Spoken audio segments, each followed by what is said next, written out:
vient. C'est évoqué, c'est symbolique. Quels sont les éléments qui déclenchent la même chose à peu près universellement? La mise en scène symbolique, c'est trouver des symboles, par exemple, un son de symbolique. Allô? C'est quoi? Téléphone. Donc on n'a pas besoin de prendre un téléphone. Le statut juridique de l'œuvre. Ça, tout ça, encore, on est bien d'accord que ce n'est pas les lois ici. Donc, ce n'est pas par rapport à ici. C'est par rapport que quand on va commencer à vouloir aller à l'international. Je le dis encore.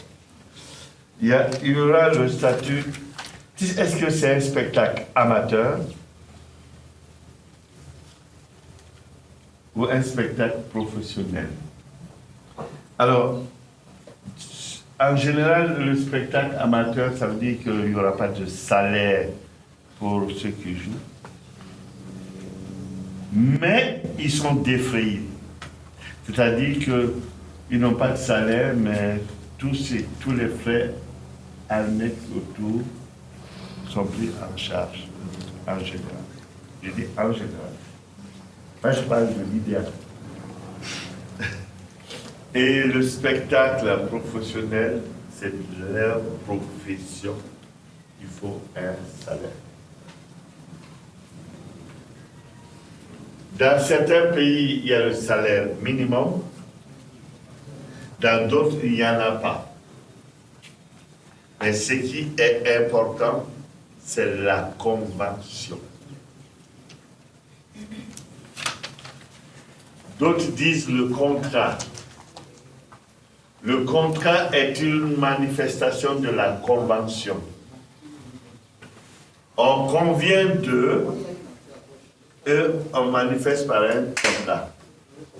On convient que je te prends pour ce spectacle, que ce spectacle on va répéter de tel mois à tel mois. Dans le mois, on va répéter combien de semaines. Dans la semaine, on va répéter combien et combien de jours. Dans la journée, on va répéter combien d'heures. Il faut le marquer. Et que c'est là le salaire que je te donne, c'est ce qu'on appelle un salaire qui globalise tout. Et dans ça, il faudrait mettre en détail ce qui vous détaillez autrement chez les amateurs. Les amateurs, puisque vous pouvez dire, je prends ton taxi en charge, je prends le repas de midi en charge, je prends le truc. Et chez les professionnels, au-delà du cachet ou de la somme, il y a ça aussi qui doit être pris en charge ou non. Ce qui était important pour moi, c'est de dire qu'il y a autant de théâtres que de personnes qui veulent les faire. Quand on parle de là, il faut dire quand même qu'il y a un minimum en commun, c'est d'abord la scène, plusieurs techniques à maîtriser, les notions d'espace, les notions, au niveau de la direction d'acteurs, il y a quand même pas mal de choses à savoir pour le metteur en scène. D'abord, ce que c'est que les écritures, les projets, les textes, l'analyse des textes, la psychologie des personnages, et qu'est-ce qu'on fait de la technique. Un metteur en scène, à mon avis, doit avoir au moins un minimum de notions sur toutes ces questions-là. Donc, dans cet atelier, c'est de brosser rapidement ces notions. À Limoges, ça a été une claque pour moi, parce que je ne connaissais pas ce type de théâtre du tout. Je ne connais toujours pas. Je n'ai pas vu beaucoup de gens qui font ce type de théâtre. Comme ça aussi, je commence par ces extrêmes-là.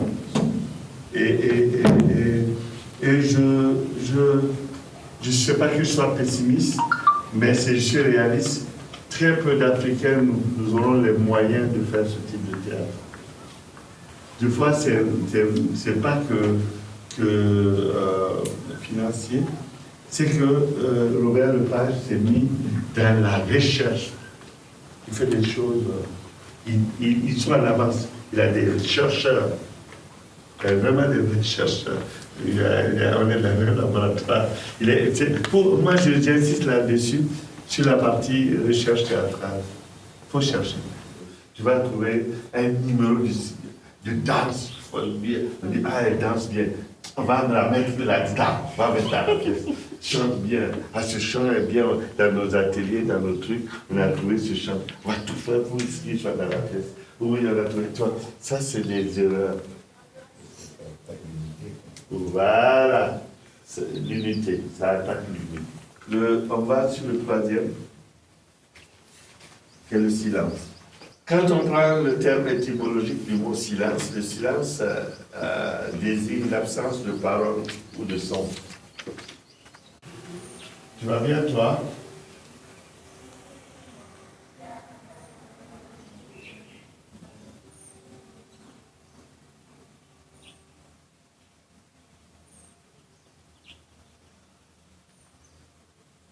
Il y a un temps. Le silence a un temps aussi.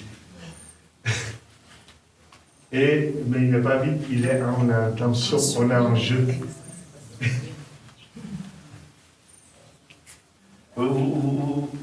Mais si bon, moi je ne sais pas, ne pas être en jeu. Si le silence, tant que la chose. Et dans l'autre exercice, quand deux personnes se croisaient, quand je faisais durer, s'il vous plaît, je jouais avec le silence. Je ne disais rien, mais le silence, ce n'était pas lui. Il était habité. Le metteur en scène s'interroge. Qu'apporte-t-il? Est-ce que la pièce perdrait quelque chose si je supprimais ça ou ça?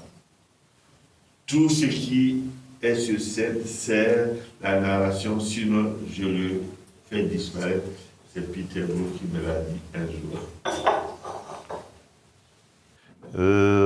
Pour moi, la définition courte de la mise en scène, c'est l'alliage de la mise sur scène et la direction d'acteur. Et la mise sur scène qui tient compte des éléments scénographiques, le décor, la lumière, le son, maintenant les multimédias, toute la nouvelle technologie en place. Voilà. Et tu voulais? Oui, j'ai une question par rapport à ce que vous dites sur la sincérité. Moi, je me demande, est-ce que c'est pas possible pour les gens d'être sincères et respecter tout, voilà, être audible, respecter la lumière, tout ça, c'est pas possible de savoir. Mais c'est pas ce qu'il dit. C'est parce qu'il est Il dit, c'est le jeune comédien, je ne dirais pas le mauvais, jeune qui n'a pas appris certaines choses. Lui pense que, par exemple, je caricature, que s'il ne pleure pas, par exemple, si on ne voit pas qu'il est triste. Et deux fois, tu peux faire dire, deux fois, moi j'en sais, selon des comédiens, tu vois de la tristesse, mais énorme, jusqu'à ce toi qui pleure, lui pleure pas. Mais en fait, il a les clés. Quand je vous ai dit que je vous fais travailler pour trouver les clés, pour pouvoir donner l'impression de. Et tu donnes l'impression de. Parce que tu ne peux pas être, par exemple, si je dis on vient de m'annoncer dans la pièce que mon enfant, mon enfant, bon. Dans le truc. On vient d'annoncer dans la pièce que quelqu'un que j'aime beaucoup a disparu. Et je dois jouer cette tristesse-là. Et dans la pièce, c'est comme au cinéma, je sors de là pour aller au bureau, j'attendais une grande subvention. On me dit que la subvention que j'attendais a été multipliée par 3. Si, dans le temps théâtral qui est 1 heure, qui n'est pas le temps réellement de la vie, Si je suis sincère, si on m'annonce la mort de mon meilleur ami là comme ça, à moins d'une heure, je ne peux pas aller être content là-bas. Tu comprends? Ça va si j'arrive. Je comprends maintenant, parce que tout ça, général, il faut se tenir compte de transmettre quoi. C'est là pour transmettre ça. C'est là pour raconter une histoire en fait. Je comprends maintenant, Parce que si je suis sincère, si on me dit, si je prends dans la sincérité que mon meilleur ami est jeune toute la journée foutu, tu comprends les gars qui sont morts, vous les voyez dans nos films.